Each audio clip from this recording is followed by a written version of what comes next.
Guys and welcome to रुतबा पंजाब दा। मैं सिमरन सैनी अज गल करांगी एक ऐसी शख्सियत दी जिहदा नाम असी अजकल दे पंजाबी गाने विच सुनदे आ।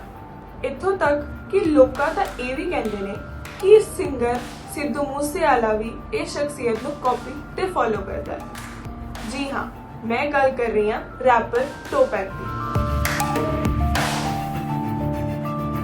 टोपैक एक बहुत ही टैलेंटेड कलाकार सी जिन्हां ने पूरी दुनिया विच अपना नाम बनाया।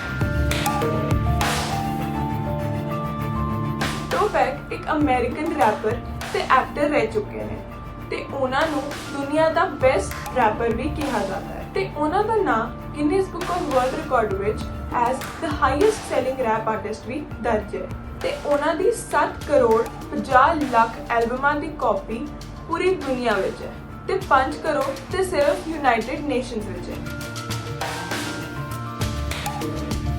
टोपैक ने इन्नी कामयाबी बहुत ही कम समय विच पूरी कर ली सी ते वो सिर्फ 25 साल दे सी जब कुछ अटैकर्स ने उन्हां नूं अटैक किया ते उस अटैक विच उन्हां दी जान चली गई।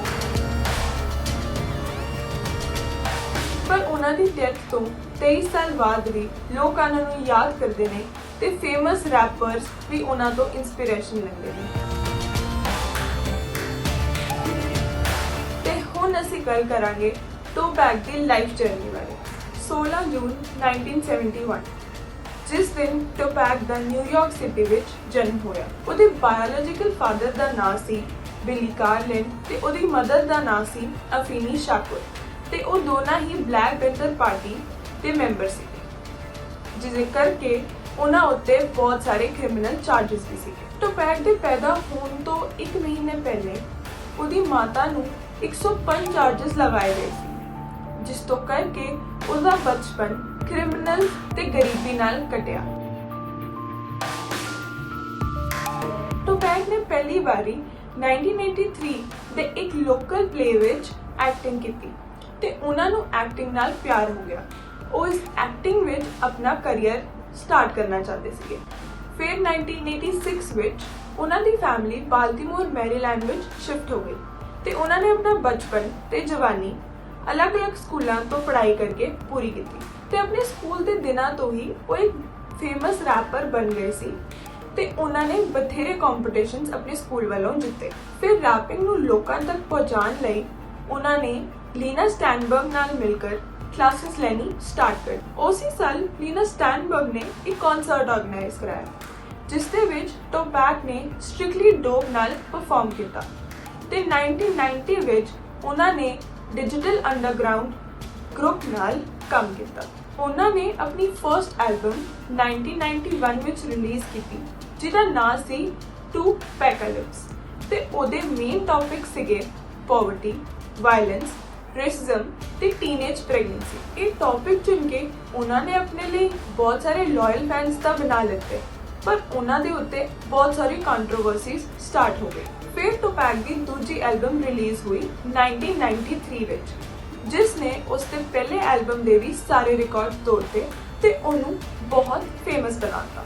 फिर आगे चल के टोपैक ने बिग साइक, मोपरीम शाकुर ते रेटेड आर नाल मिलके एक बैंड बनाया जिहदा नाम रखिया ठग लाइफ ते उन्हां the first album thug life volume 1 1994 which release हुई ते इस एल्बम नूं यूनाइटेड नेशंस विच गोल्ड का दर्जा दिता गया।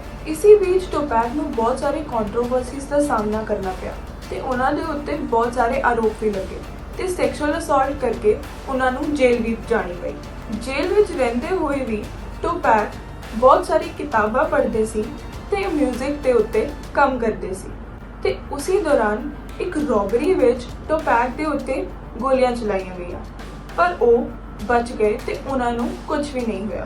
फिर 1995 विच उन्हां दी तीसरी एल्बम जिसका नाम see me against the world release हुई ते रिलीज होंदे ही वो लोकां दी फेवरेट एल्बम बन गई।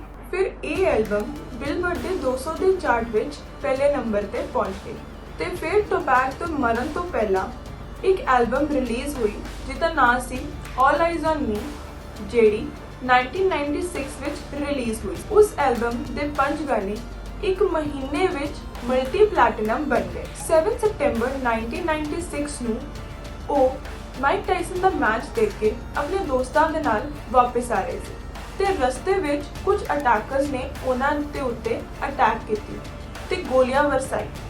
4 ਗੋਲੀਆਂ ਉਹਨਾਂ ਨੂੰ ਲੱਗ ਗਈ ਤੇ ਉਹਨਾਂ ਨੂੰ ਇਮੀਡੀਏਟਲੀ ਹਸਪੀਟਲ ਲੈ ਕੇ ਜਾਇਆ ਗਿਆ।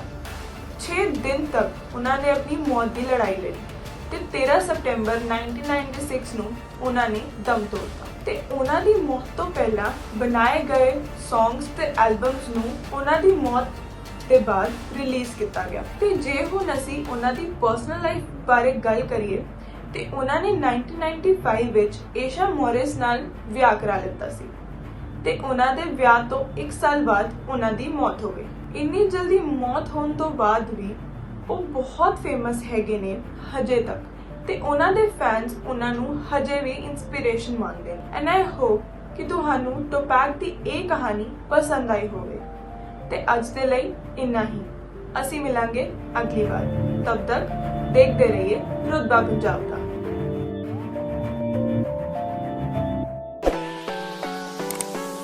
ਹੋਰ ਵੀ ਲੇਟੈਸਟ ਅਪਡੇਟਸ ਲਈ ਤੁਸੀਂ ਦੇਖਦੇ ਰਹੋ ਰੁਤਬਾ ਪੰਜਾਬ ਦਾ।